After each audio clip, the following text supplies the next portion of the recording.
And today we have with us Mr. Ronak Jain. He is a nation and a career builder and a thought leader working at the intersection of education, economy, and policy innovation. He's also the founder of the Talent Economy, which is a platform dedicated to helping individuals and institutions build free, ready talent ecosystems. So Ronak has contributed to building and advising some of the India's most impactful education and policy institutions, and also engage deeply with questions employability of related to employability, skilling, and entrepreneurship, and some of the long-term national growth as well. And he is here today with us. He would be talking about a lot of things. And if you have any sort of questions related to your designing your career, and he would be talking on the topic about designing your career readiness, and he would be giving like a quick maybe a playbook for a Viksit Bharat, what exactly India needs for and sort of a different sort of a careers which are open for us. And so thank you, Ronak, for joining us. And I hope this will be a very interesting session. We already have a lot of students who have joined in. And I would just request everybody, so keep your questions in hand. Maybe you can put it up on the chat or the Q&A, but I would request, as and when we have a time for the Q&A, we'll take up the questions. So thank you so much, Ronak. Over to you. Thank you so much, Riddhi. First of all, for the kind introduction. I want to first congratulate MentorCloud and Pod AI for this wonderful initiative of Amrit Kal Mentors, where you're actually trying to help the next generation, the youth of this country, get prepared for the future and also contribute to our developed nation, Viksit Bharat. Thank you so much. And thank you all the participants, all the students who have joined, have taken the time here. I'll try to make sure that you take some insights out of this next 1.5 hours. I'll make sure I'll make it worth your while. So why don't we quickly dive in, right? Let me just quickly lay out what we're going to do in the next 45 minutes. So let's go through the session objectives. Is the screen clear to everybody? Can everybody see? Right? Okay. So let me quickly start. I want to do this session differently, right? I just do not want to give general knowledge and general gyan. I want to make sure that when you actually, go out this session after 1 hour, it is worthwhile for you, right? Here, I am trying to give you certain practical frameworks, certain set of key tools and knowledge, which can complement your academic learning, right? Whatever you're learning in school, college, in your college, I don't want to repeat that. Some of that you might have already heard, but I want to give you slightly more practical perspective of what works in the industry, what works in the real world for you, right? So the idea of this entire session is basically to help you design, build, and grow your career in this fast changing world, and also how you can meaningfully contribute to the country. Basis my uh, experience in education, in policy, in the corporate world, I've tried to design a framework called the 4C framework of career success.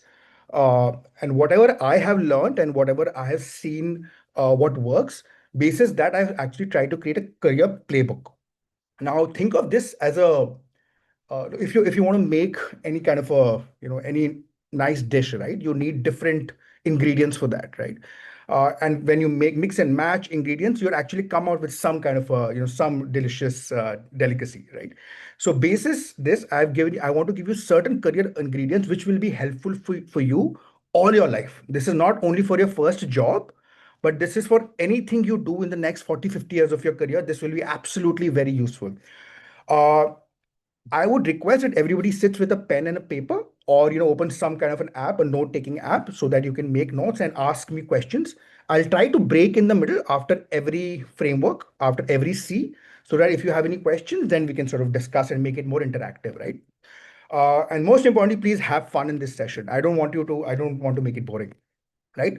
So let's quickly get started. So, uh, you know, uh, there are fixed path and there are capabilities, right? For example, you said that what is it that you want to do in your career when you actually go out of your college, right? When you graduate. But I don't want to specifically focus on one role because the world has completely changed. It does not work like that, right? I want to give you a set of capabilities which will be very, very useful for you, and which you can use in your early career, in your mid career, as well as in the future. Right? And if you actually adapt to this 4C framework, which I've designed carefully, right, you do not have to follow any other framework. You don't need any other formula. Trust me on this, right? So, what are these 4Cs, right? These are the 4Cs of career success. Uh, First one is creativity. Second one is connectivity. Third is capacity. And fourth is consciousness.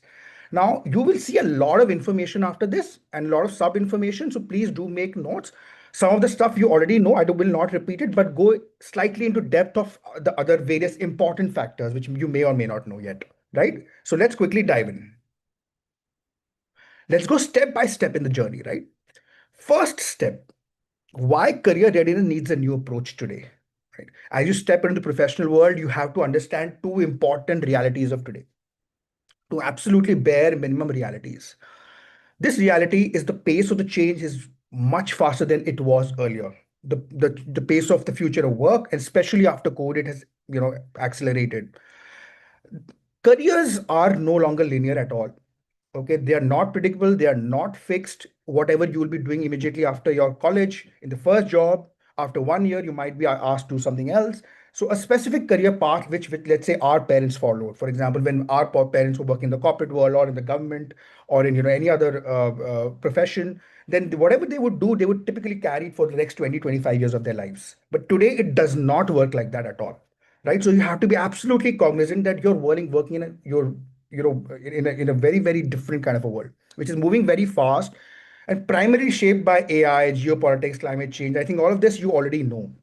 So therefore, traditional career models are not working today, and because of this, you have to be very, very adaptable and very, very open to change. So this is my first thought. This is the first reality today.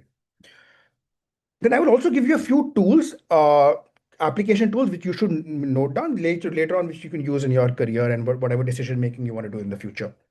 For example, which job should I choose, right? Versus you should ask the question, what capabilities I should be able to build so that I am, whatever I do, I'm attractive to the industry. I'm making valuable contributions and I am relevant, right? Reality two, don't get into the FOMO business, the fear of missing out. Every career journey is absolutely unique. It was unique earlier also, but now its importance is even more. So every person has a different background, different strength, different skills, different family, different constraints. There is no single formula of success. If your friend, if your peer, anybody is doing something which is very, very interesting, or that person has got quick success in that, please don't get bogged down by that. That's not at all important. It's important to learn from them, but don't always remember that whatever journey you are going to carve out is going to be yours, absolutely yours. The next is that, uh, therefore, do not follow any rigid rules. These are just some thinking guides I'm trying to give you. These two realities, please put it in your head, right? Don't let this go. The world is different and you are unique. Okay, whatever profession, engineering, humanities, commerce, management, whatever you are doing, doesn't matter. Very, very important. Now, basis this, we'll move forward. And I want to, and also one more thing. I think always remember that the career will never be like stable.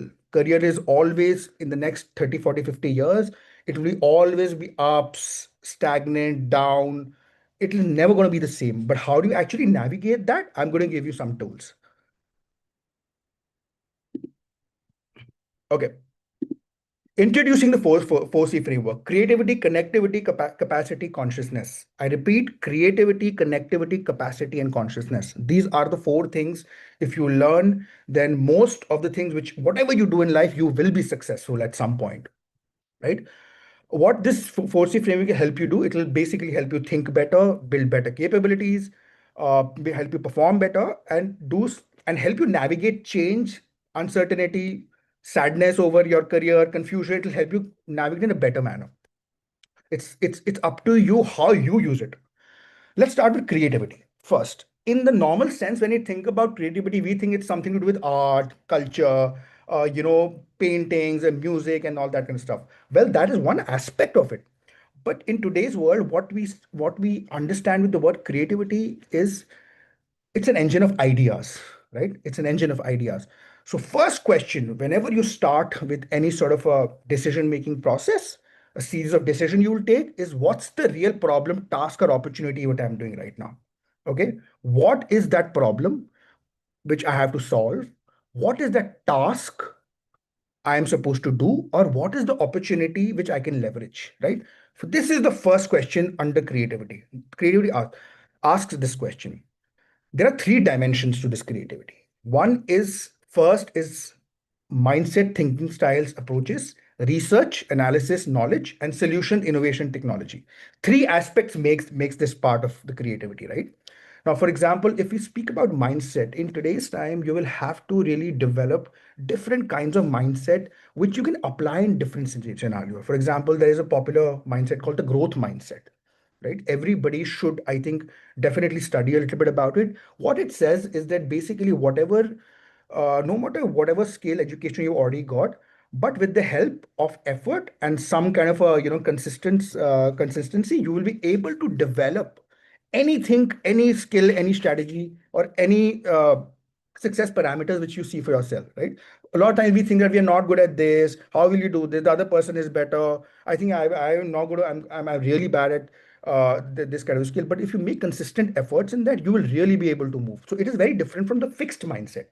Fixed is there, you know what, you've decided that this is what I can do and what I cannot do, and therefore I don't want to take any step. I've just closed my mind to it.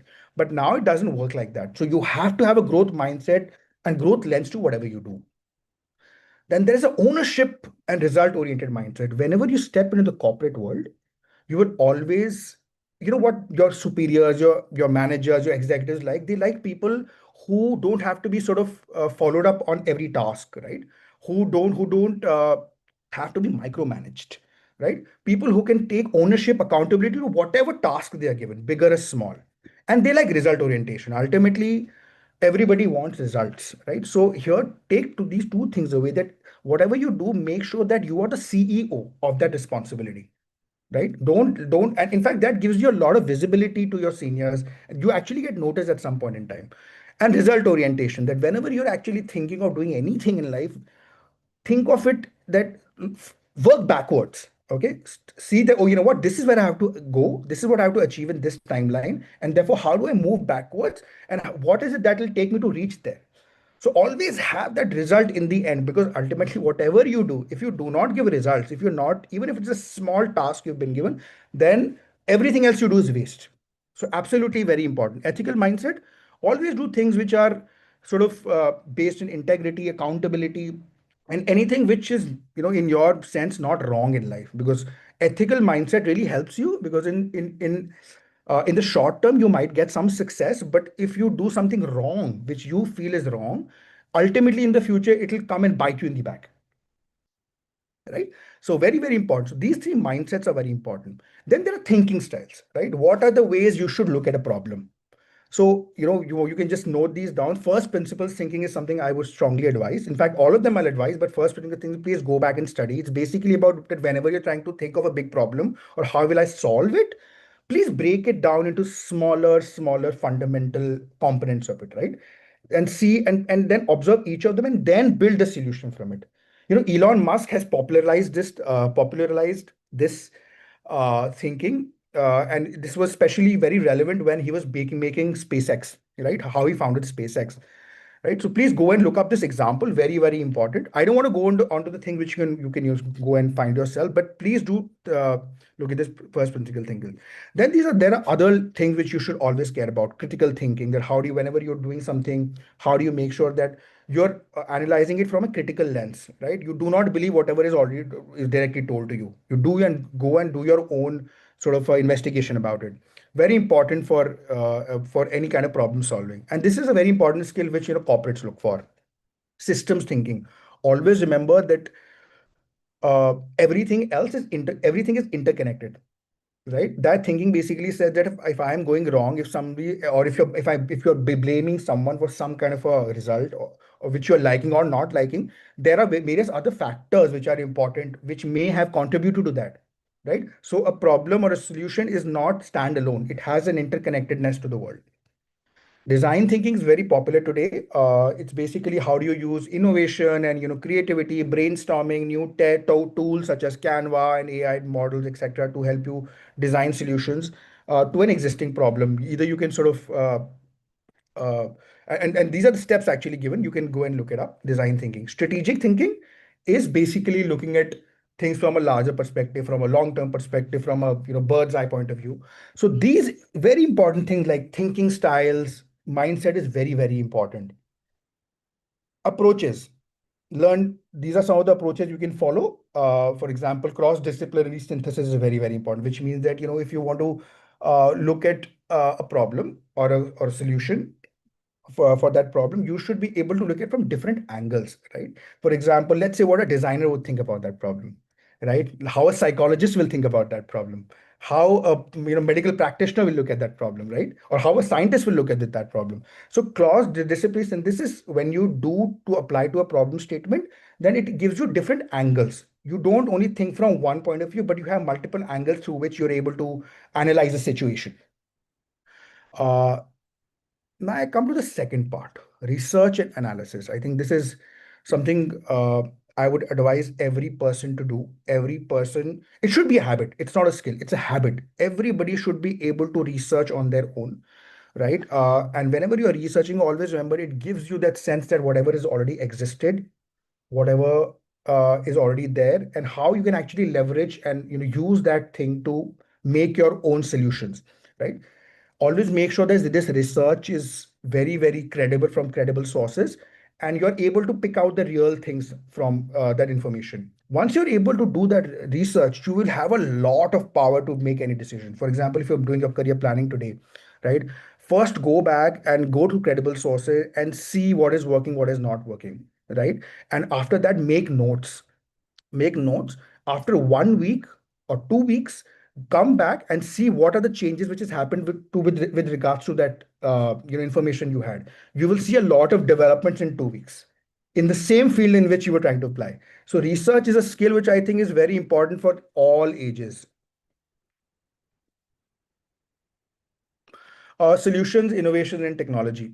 I think I'll skip the solution technology part. I think you already know about it. I think innovation, whatever you're trying to do, it's innovation is also a mindset, right? So whatever you're trying to do, you make sure that you look at it from a 21st century innovation point of view, because that is going to be our core competence. If you ask me, one thing which will make you stand out from your other peers in competition or while applying for a job is innovation mindset. How you can look at one problem in different manner, how you can make it, how can you can improve that product or upgrade that product or upgrade that solution, how you can do it in a way which applies your creativity, which applies real sense, and which also helps drive value. Ultimately, innovation should be able to get you more value.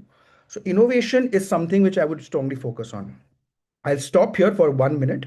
I think these are the three tools which we have understood right now with regards to creativity. One is mindsets, research, and problem to possibility. These three things is your basis of actually asking the right questions, right? Very, very important skill, right? Creativity is anything which you basically produce through your research, through your mind, which you want to give to the world, which you want to add value to, through which you will make money. So that is what creativity is. So I'll just quickly stop here. And in the next, if you have any questions, please tell me if there is any specific mindset research tool or problem possibility which you liked. Or if you have any question, I'm here. I'm actually going to wait for the next 30 seconds uh, before I can proceed.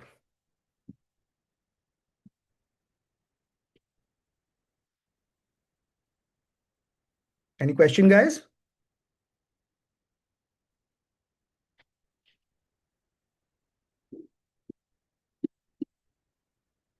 Should I proceed?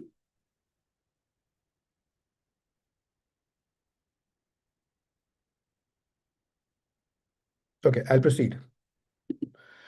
Next is connectivity. Now you've gone through creativity. Let's talk about connectivity a little bit. Whatever you do, you are living, ultimately living in a world, right? You're living in an ecosystem. Whatever you plan to, whatever you're doing, it has to be accepted by the world. There are other factors which will actually contribute to your idea to become a reality, right? So we have to realize we do not live in a world where we are working alone. There are many factors which basically help you with, there are many factors which will impact your decisions. So connectivity is the second part where you have to understand that there are three dimensions. You have to understand that whatever you're doing, who are the people impacted by it, right? Who are the stakeholders, right? For any decision you take, there are different kind of people who will basically be, let's say, your manager, your investor, your teacher, your student. Anything you do, there will be people who will be impacted by it. So you have to make sure that you understand who your stakeholders are. So when you do that, and when you're able to understand that what are the motivations, what are the worries, what are the expectations from those people, then you will be able to sort of remove all the roadblocks from your decisions, right? So stakeholder mapping is something which I would strongly advise to everybody. Uh, Whenever you're thinking about, just think about the people who are going to be impacted by it. Pestle forces, the local and the global. This is the second important aspect of connectivity. See, the thing is, a lot of times whenever we start working, whatever job you're doing, we don't understand, we don't have general knowledge, right? And there are pestle factors. Pestle means political, economic, social, technological, environmental, legal. So at a basic level, you should have an understanding of the environment you're working in. It can be a local, it can be regional, it can be national, it can be international, right? So policy meanings you should be able to understand that whatever work job you're in, what are the government policies around it, right? What are the governments saying? Economic, that how is that going to impact the economy? How is that going to be affecting the demand and supply of a product, right? So whatever you're doing, think of it from a more economic point of view. Social, any problem solution or any kind of a task you are given in your job, it has to have social acceptance. If you're going to do something which will not be accepted by your society, then there's no point doing it.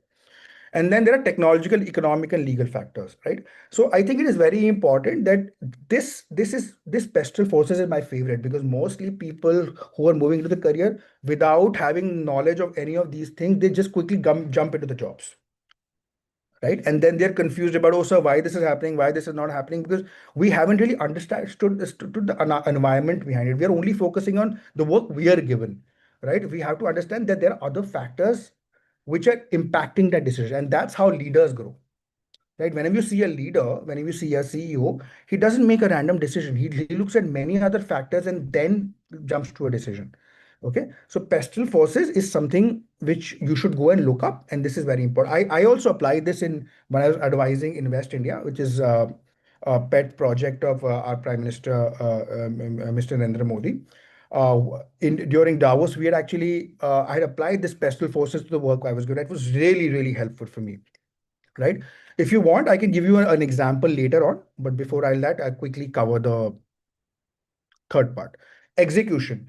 Ultimately, whatever, let's say you have an idea, you have a task, you have an opportunity, then you also have, the supporting ecosystem for it, what we've discussed. Ultimately, if you don't turn that into action, nothing will matter, right? So as I said, it goes back to the result orientation. You have to make sure that you are result oriented, right? So you have to make sure that whenever you're executing anything, uh, you have to break them into smaller actionable steps, right? You have to figure out what will it take to make that action happen, right? Do I need collaborations? What are the resources I have? Do I have the money to do it, right? And obviously track that progress equally. So three tools which you learn in connectivity, that without the ecosystem, without supporting factors, without the understanding of the global environment, and without actualizing, nothing will happen, right? This tool is extremely important. So these are three tools. Do you want me to explain to you by an example, or you want me to skip it? Okay. How we have some question by Aman. How are we stable with the work that do? Okay, I think I'll currently take the question on this subject. How to grade connectivity at social level, and if just understanding economic level is enough, or we have to understand certain skills for grading. Okay, very good question, Tanmay. I'm going to come that how do you, we have understood connectivity that first you have to have the general knowledge in the environment you're functioning in. Two ways to do it. One is do your research on Google, ChatGPT, you'll figure out. Second is talk to people. right? Understand from people that, whatever, this is my hypothesis, this is my research, does this really stand?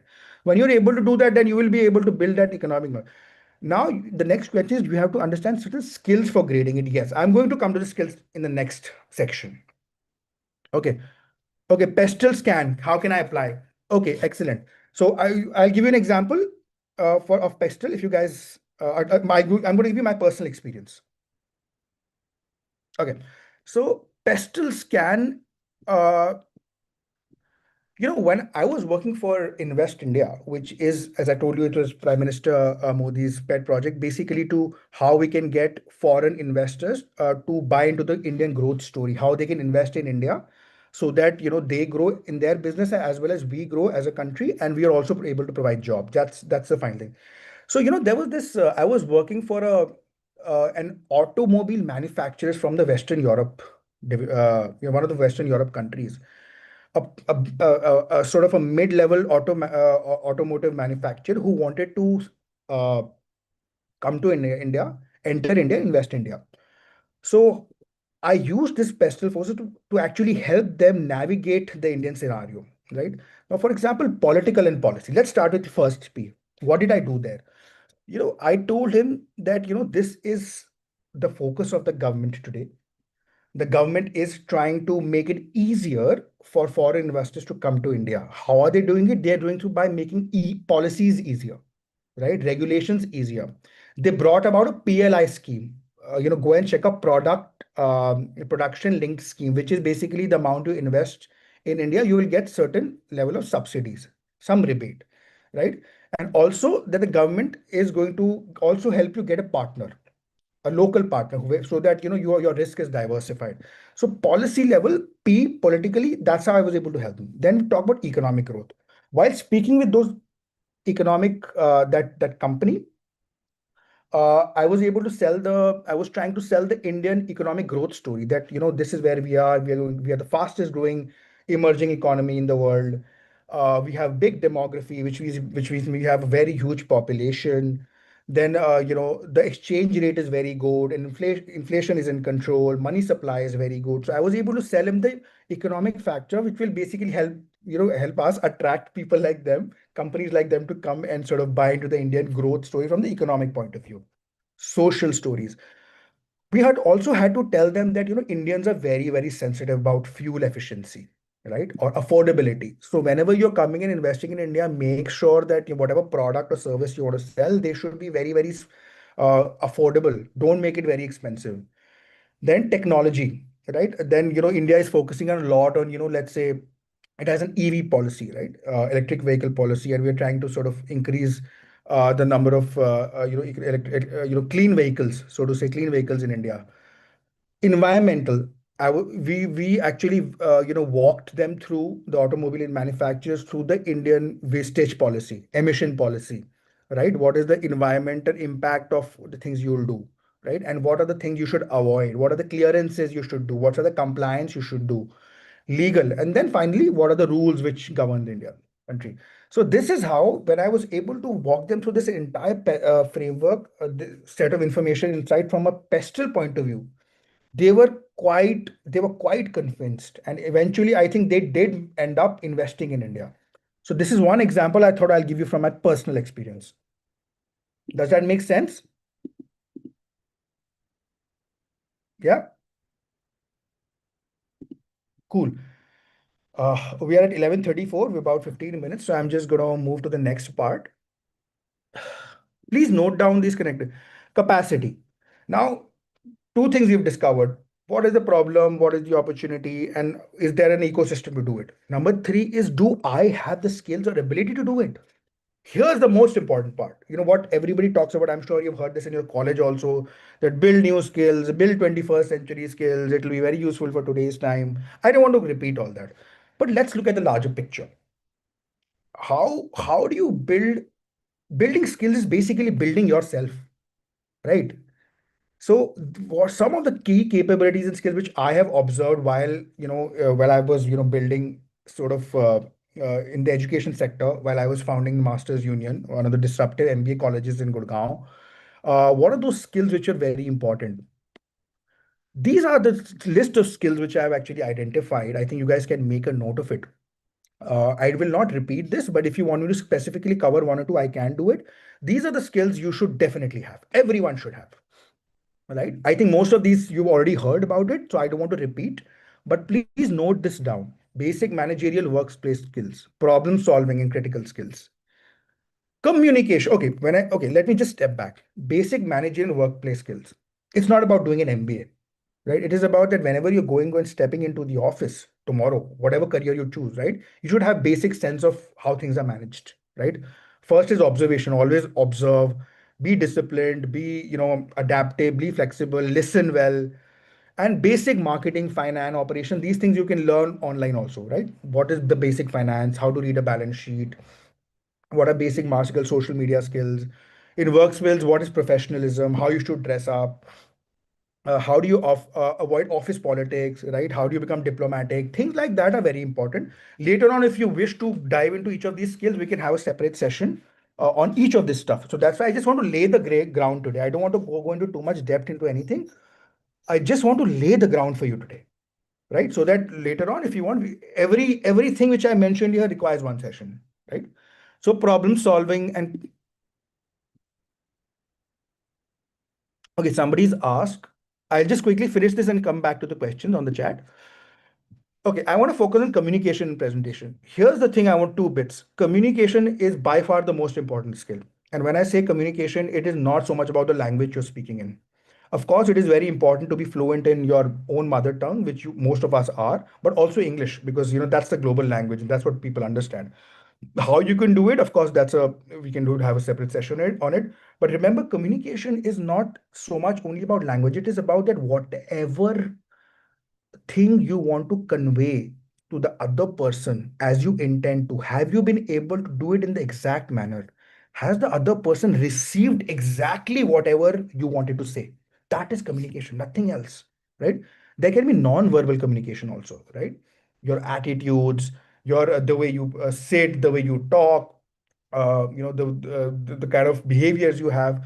So non-verbal communication also has a lot of impact on B. So that's why I always say that just be pleasant with everybody. Always try to don't try to do things which basically helps create a negative image of you in the other person's mind, right? And presentation skills. So communication is mostly basically about that. There are other factors also, but this is something which I really wanted to emphasize. Okay, how we can do it? Of course, we can think about it. Research analysis, I've covered. People interpersonal skills, very important. You ultimately will be working with people, and you a lot of your work will be dependent on other people. So will be, how do you basically manage interpersonal relationships is very important. Teamwork, collaboration, networking, adaptability, selling and persuasion, very important. I think when we talk about selling, every all the time, if you think every time, all the time, you're selling yourself, right from your school to college to professional, every time you're selling yourself. When you're going for an interview, what are you selling? You're selling yourself. You're selling the idea of how good you are to the how good you are how good you can be for the organization you've applied for, right? uh, so very, very important that you basically create you're very good at portraying yourself the way you are, like more authentically, in a manner uh, which other person is able to build some trust and credibility as far as you're concerned. Then there are other ones: technology, managing finances. You should be able to understand basics about balance sheets, inflowing money, money coming and going. Leadership and cross-disciplinary exposure, I think it's self-explanatory. Now, more than skills, I want to focus on one very important thing. Okay, very, very important. Probably the most important thing in this session is capabilities, not skills. Capabilities. You know, Barack Obama once said that, what is that one skill? Barack Obama, the former president of the United States of America, before Donald Trump, he said, what is that one most important skill or capability which you look for a person when you hire that person? You know what he said? His answer was ability to get things done, right? So if you ask me one thing that what everybody should have, or at least try, which is going to be a core differentiator, is that when somebody gives you work, just get it done. Okay, how? Just figure it out. So point number two, bullet number two, and bullet number three, right? Ability to actually figure things out on yourself. And how will you do it? If your next question would be, okay, how will we do it? These are the tools which I'm giving you in this entire session is for that only. It's ultimately basically based on these two things: ability to figure out things and ability to get things done. Figure out things, because in today's world everybody is going to be vague with you, everybody is going to be very uncertain with you, everything they themselves only will not have any clarity. If somebody wants to, let's say, give you any knowledge, insight or gyan about careers, trust me, a lot of people themselves don't know. If you're expecting somebody who's older than you to give you advice, they can give you some mentorship, some guidance, but they themselves don't know how careers are evolving. So it is very, very important that you understand the ability to figure things out, ability to get things done. If I've asked you, rather than making excuses, following up, this is something which leaders, managers, executives really, really appreciate. That's why I'm going to say this five, two, three, four, five times. Please learn this skill. Lifelong learning, you already know. Fluid intelligence is basically how do you adapt yourself in different contexts, right? Right now, you asked you to do this. Then, how do you switch your mind in context to the other thing? This will happen with practice and experience. Spotting opportunities, continuous improvement, and most important, common sense. Yeah, I think common sense is the most important skill, right? The ability to be, sort of empathetic with the other person, the ability to forecast things. Now, I know this, all of this I'm saying is a lot of information for you right now. I understand that. But the thing is, I wanted to lay it out down, right? And later on, we can discuss, these things in Q&A, or later on if you have another session, right? Please make sure these things are in your kitty. Organization and culture, how performance actually happens. You already know that you should, whenever you're doing anything, you will be working for an organization, right? You're working within a culture. So make sure that you understand what the culture is, you understand the process of that organization. Just don't start blindly start working. First understand how things work around. Just don't start giving you start going, just start observe for first 2 weeks how people are, how they talk, what are the organization, what are the processes, what are the rules of the company, right? What time people come in, what time people go out. Very important. So these are the four skills which you learn. Please note it down. Capacity, skills, capability, organization, culture. Very, very important. Very important. Okay. Okay. We'll have about 10 more minutes for it. Uh, what is the process? Cool. I'll jump to the final part, which is the consciousness part. Now, the fourth C is basically that, okay, you have understood the task, you've built something, created something, you've also built the system around it, you're doing it in a manner which is conducive to the world around you. You also have the skills, abilities to do it. But whatever you're doing is all fail if you don't have a purpose to it. If you don't have a purpose to it, if it is not ethical, if it is not sustainable. So whenever you're doing something, think that whatever am I doing, is it purposeful? Ultimately, is it valuable to the society or to the company or even for yourself, right? Ultimately, if you don't find anything fulfilling, no, you will keep, after every 1 or 2 years, you will keep switching jobs. Even not even 1 2 years, you'll start keep switching jobs in 3 to 6 months. That's the world we are living in. So make sure whatever you're trying to do, at some level you have to accept it, but you also have to be thinking out loud that does this add value to my life? In what way does it? Right? If you're able to figure that out, then you will be happy in your careers, whatever career you take. Right? Now, these are some of the dimensions of consciousness, that what is the purpose, is it helping you get fulfilled? Be responsible to this environment around you, society around you, right? Whatever you're doing, how is it impacting the environment? Is it harming the environment? Is it causing climate change? Is it causing you social issues? Very important. Inclusivity in well-being, very self-explanatory. That progress excludes people, it's incomplete. Well-being, ultimately your mental health is the most important thing. Don't get stressed about anything in life too much. I'll emphasize, nothing in the world is too big. In careers, you will have up and down. You will have people succeeding before you succeed. You will also have successes. Even a lot of times, you'll get success very fast. You'll be appreciated by a boss. But make sure that whenever that happens, no, nothing should get to your head. Even if you're being criticized, if you're being scolded, or even if you're being praised, just make sure that nothing is more important than your mental health, your well-being, and nothing in the world is too big that you should impact your overall well-being for it. Keep this in your mind, nothing else, and everything eventually works out. If you use this entire force consciousness, all of things will be worked out in the long term. Sure, there will be certain confusion, there'll be certain direction, there'll be doubts, but for that there are mentors. There you'll have a lot of people around you who can help you. But you have to navigate the journey yourself.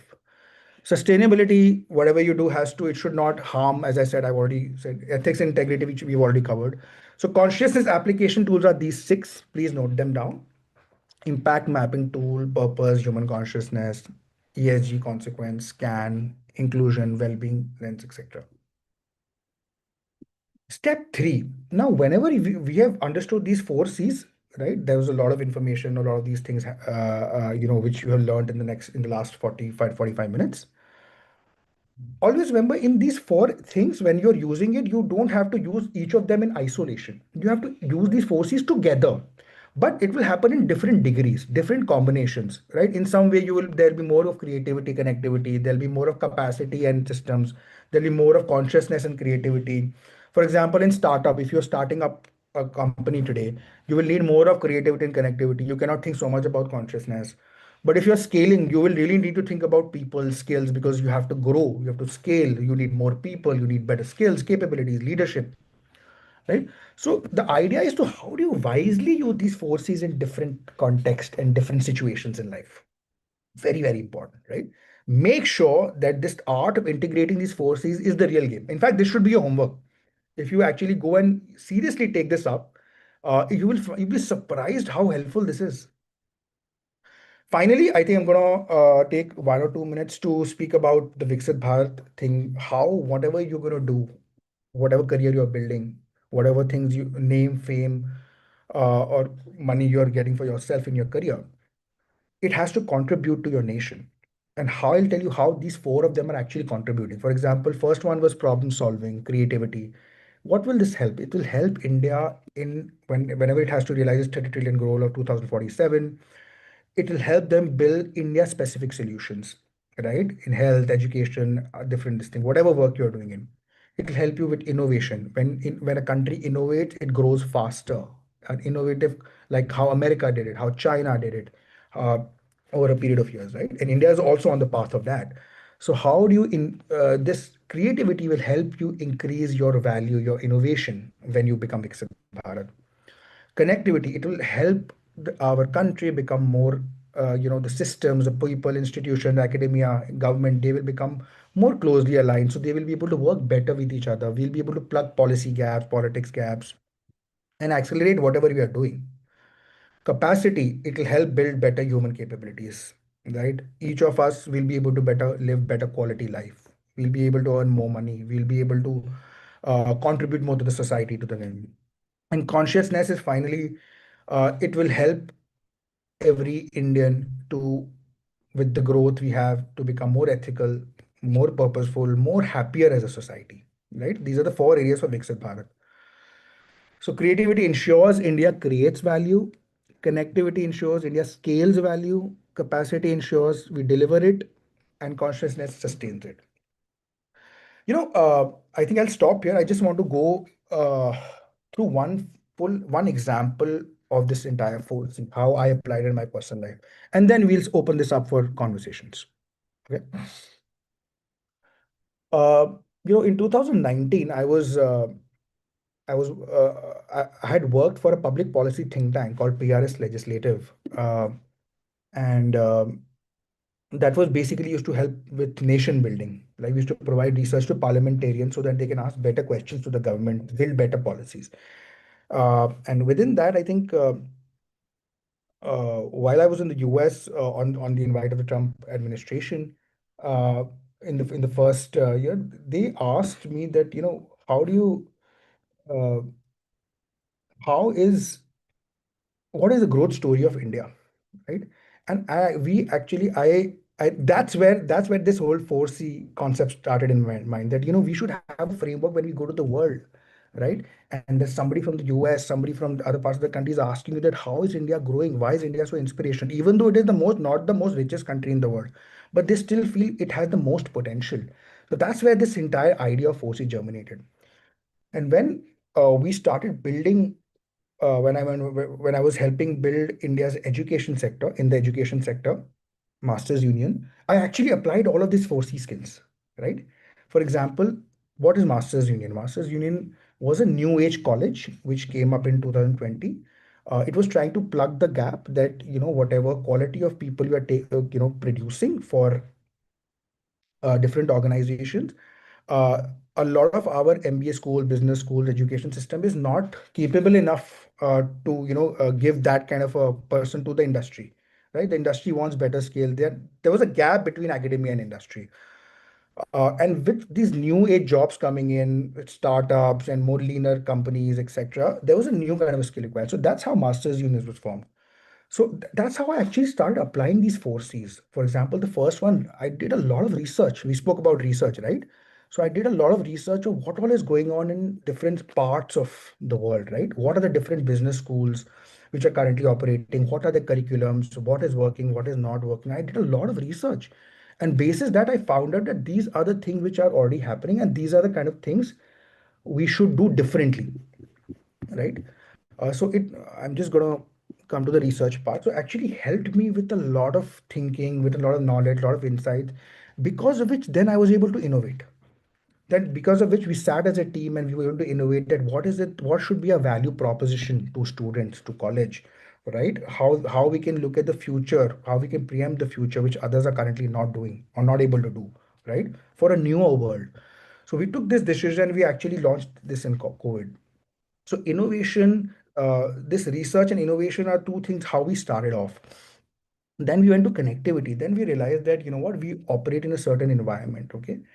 Um, so what will be the impact of this college which we are building? How will this impact the world? Right? How will we be impacted by it? Politically, socially, economically, right? What is the growth situation of India right now? What is the, let's say the new education policy had come out by the government. What are they talking about education? How we can integrate their policies into ours? So I did a set of sort of pestle scan. Then skills, came to skills, and what are the skills which I have to be able to build this? Some of these skills I was good at, some of things I was not good at. So I had to build those other skills because I knew that if I had to build something which is going to be nationally, internationally impactful, which will impact the entire education sector, policy sector, then I will have to have these skills and capabilities. Because if I don't do, then some or the other way things will be lacking, right? I'm not saying I have to do everything, but you have to at least have the ability to manage team, and that you will only be able to do it if you have clarity yourself. Okay, there were a lot of failures, there were a lot of learnings, but this third C really helped me bound to this, get over and navigate this building, the building of this entire organization better. And finally, consciousness. I think consciousness, I also remember that, does this give me happiness, right? uh, is it harming anybody? So there were certain factors which I thought is not so good. So how do I improve that? Not everything will be in your hand, because there are ultimately working with people. There will be organization. There are expectations. There are attitudes. But how do I make sure that whatever I am doing, I am giving positive to the society and the company, right? And whatever and everybody around me is happy. So this was the journey of how I was able to build a college from zero to one, so that I can walk you through the four C's. I'm going to stop here. I think there was a lot of information. I think we can quickly now sort of get to Q and A's. So, yep, I'll stop here. Happy to take any question you want, any doubt you have.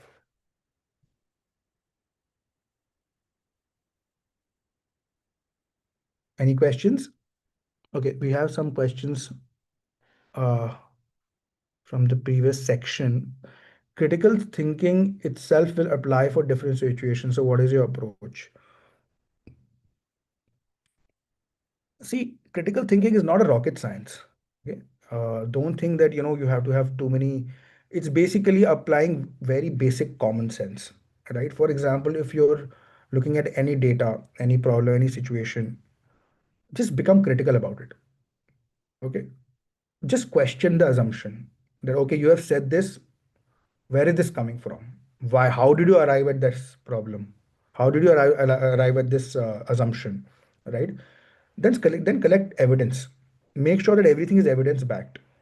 Right? Make sure that everything which you're doing is backed by data.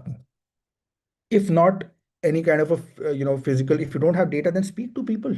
You speak to 50 people, you will find your answer.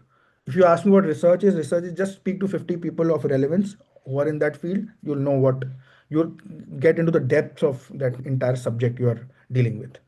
Okay, so critical itself situation. Just look at the situation, use your common sense, use these three, four factors I mentioned, then things will sort out. How to network with people with organized, especially when you are in different experience role, how to make good connections, still not disclosing personal info.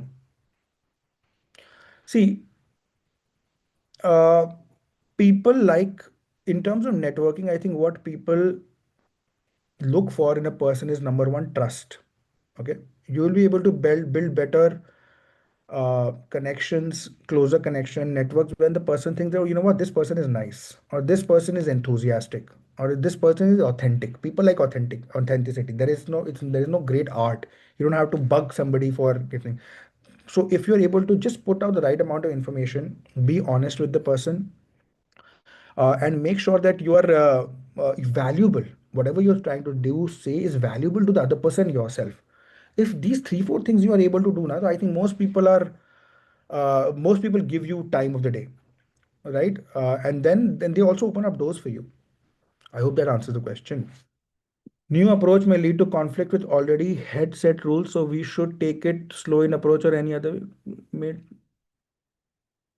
with sorry, I didn't understand the question, Tanmay. New approach may lead to conflict with already head set rules.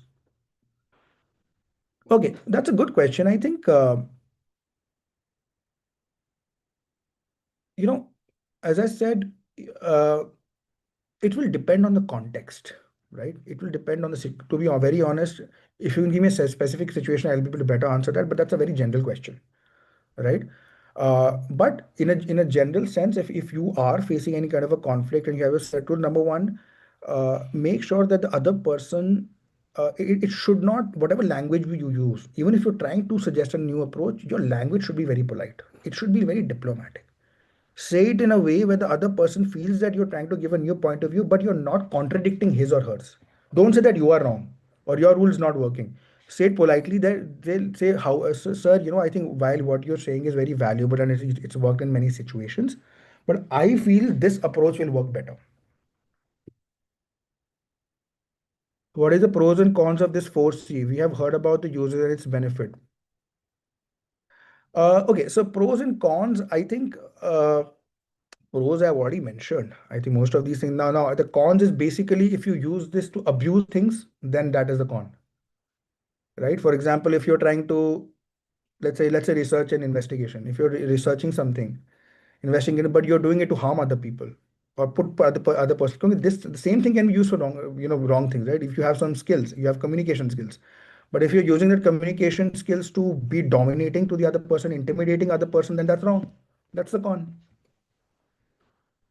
In the Soumya Deep is saying, in the rapid changing world, something remains the same, something very hard to catch. The things come somehow ready to correct guidance. How to build right connection with the same leader and with the seniors as well. Authentic, be authentic. Authenticity, valuable. Be authentic, valuable, and be communicative. Communicate well, take them out for a coffee, show enthusiasm, be valuable. Even if you can't be valuable, make sure that you're giving him the hope or some sense that you can be valuable to that person in the future, right? Drop in nice sweet notes to the person, or just share some kind of a share some things with the other person likes. It's very important to understand the other person's motivation. The other person, if you know what the other person, research about the other person and go first, right? What is it that the person likes, what is the person doesn't like, right? What are his points which things he doesn't like to talk about, likes to talk about. Touch that nerve. Can you please share PPT for further reference, sir? Okay, I'll do that. Can you explain be something I don't understand? Be authentic. Sir, any tips on personal branding? Okay. Authentic. Authentic meaning just be yourself, yeah. Whatever education skills, upbringing you have, or whatever God's given you, just use that authentically. Make sure you don't harm anybody. Make sure you're happy with it. If you're doing these two things, everything else is it's not a rocket science. Just be yourself. Okay. People like people who are grounded, people who are authentic in the sense that they show their real sides. It's okay to show your vulnerability also sometimes, But that vulnerability should not be a, a lot of time in the name of vulnerability, we start crying, we start craving all the time. People don't like who crib all the time. So that thing, figure out and get things done. These two things are very important. So, any tips on personal branding? Personal branding is a long session. I think we can have, as I said, that each of this stuff, of course, we requires separate teaching session, right? Walk you through frameworks to this thing, live example. This was just a quick share. Personal branding is basically, I would say, one tip would be showcase whatever you are the best at. Whatever you're doing, write about it, read about it, talk about it, and put it out on LinkedIn, put it out in the world. Right? People are just making videos now. Just don't make only videos. Make, do some kind of, now it's easier with these AI apps. Make some, intellectual notes, have conversation online with people on that specific skill subject you're good at, right? Create some sort of a blog, create some sort of a short reel, something like that, right? Whatever you're passionate about, if you showcase that better, then people will be able to relate to you that, oh, you know what, if I have to get this done, this person is the best. They should be able to relate that thing with you. I worked with some of my mentor. I got their contact one of my said they don't reply. What could be the reason? What should I do with using the 4C? See, mentors are going to be very busy, right? So I think no, that's a very that question to be very honest. Uh, your mentors after some point they will also have their own priorities. They will also get busy with other stuff, right? So I think you should have first of all have pool of mentors, not only one mentor, a pool of mentors. Someone will reply, right? If you have five mentors, at least someone will reply. So have a pool of mentors. Otherwise, I think start reaching out to more people. Many of the times failed finding proper guidance, choosing wrong connection, also seeing. So, Amedeep, your question is too long. I'm unable to understand. Many of the times failed, like finding proper guidance, choose wrong connection. I also seen others less, but getting a. As I said, don't worry about what others do, yaar. I'll tell you, if you want to become big na leader, दुनिया में कौन क्या आसपास क्या कर रहा है, what the other person is doing, don't care about it, right? I think popularly Shah Rukh Khan also says that, right? Just care about yourself. Be selfish. When I say selfish, I'm not saying in a negative way. I'm saying that just focus on yourself. What other person is doing, don't care about it. Yeah. As I said, everybody's journey is unique. My reality too, right? So if you start getting fear of missing out, you start getting envious, you start thinking, oh, other person is better. You will never be able to move forward. You will only keep thinking. Leaders don't think about other people. They care about other people in the sense they don't care about what the other person is doing or how. Don't be so competitive. Craft your unique journey. When you become your own unique journey, right? There's a line, right? If you want to become bigger, then just make another line. Don't try to extend the same line because you'll not be able to do it. Just make another big line that things will fall in place. And of course, things will be confusing. In career, in your career life, nothing is going to be smooth. There will be a lot of setbacks. There will be a lot of things which you will not like. There will be a lot of irritation, confusion. But the whole point is that you be very aware about it. I'm going to get one of the into a slightly more philosophical and spiritual this thing. What has worked for me? Whatever you are doing in life or in your career, be absolutely aware of it. Awareness means that whenever you are taking an action, make sure that you're not taking it unconsciously. Be conscious about your actions. Be conscious about your decision. After that, success comes, failure comes. It's okay. Always remember, nothing will last. Everything will go up and down. Today, your boss scolds you or tells you, criticizes you. You feel bad about it, which is fine, natural. But tomorrow, remember that same boss will praise you. Okay. And that praise will also not last very long, right? That will also go away. So always remember that whenever you're trying to do something, don't get too bogged down by it and just focus on what you want to do. That's the most important. Stop comparing. Still some they have or they got what they are, but I am not. Yes, but still if I stop the comparing, but still some they have or they I am not able to understand. So maybe we have to be a little more clear. Peter, Peter, in the system thinking, what tools do you used? So as for the system design, if you have anything, see, so tools in system thinking is basically okay. In system thinking, think of it this way. You were in a coffee shop, okay? And in the coffee shop, some person complained that the patient, sorry, not the patient, the customer is not happy, right? Your manager complained to the boss that the customer is not happy. So I'm trying to figure out why is the customer not happy? Why is he complaining? They say that your staff is rude, right? Your staff is rude. So what should I do? Should I just go and scold the staff that why were you rude, or should I try to understand that first of all, is he rude? Was he rude at all or not? Right? Is this information correct or not? First of all. Number two, even if he was rude or he was not able to serve the customer well, why is that? Right? Uh, so a lot of time what happens is that in systems thinking, we understand that when a person takes a decision, that person is connected with other decisions also. For example, in that same coffee shop, uh, the grinder or the coffee maker was not working well in the kitchen, because of which, and there was only one person who could sort of fix that grinder or that coffee maker. That person, because of that problem, the person who was serving the coffee, the waiter, he got delayed. Right now, when he got delayed, the person scolded the waiter. The customer scolded the waiter that this coffee is cold. Why do you get it so late? Now the person, it was not his fault, but he got scolded. Now he got demotivated. Now he's not happy because like for no reason I've been scolded. Now that person is now demotivated. When he's demotivated, he is constantly thinking, he's depressed, he's stressed, not able to function as productively. And the next order is already come. Okay. Because of that, the service again gets delayed.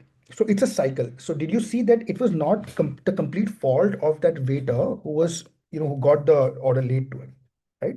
Because of which the entire experience got spoiled for the customer. So we realize that when something happens, there must be certain other things which are connected in the cycles. Now that can be a virtuous cycle or a vicious cycle, right? So that's the way you should think about systems thinking.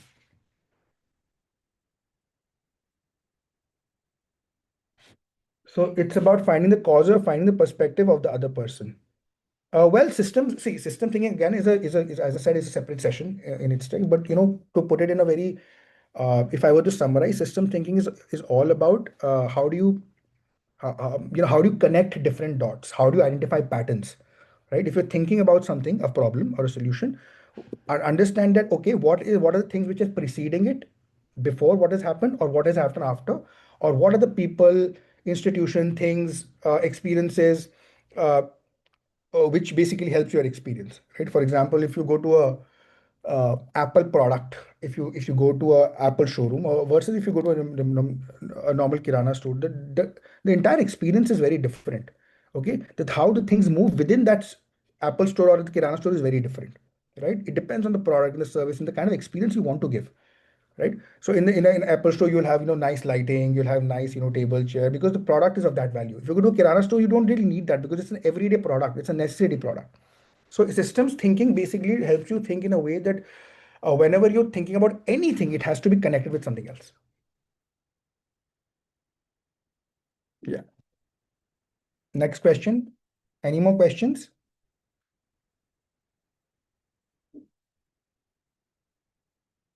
I think I want to summarize that, use this 4C model very diligently.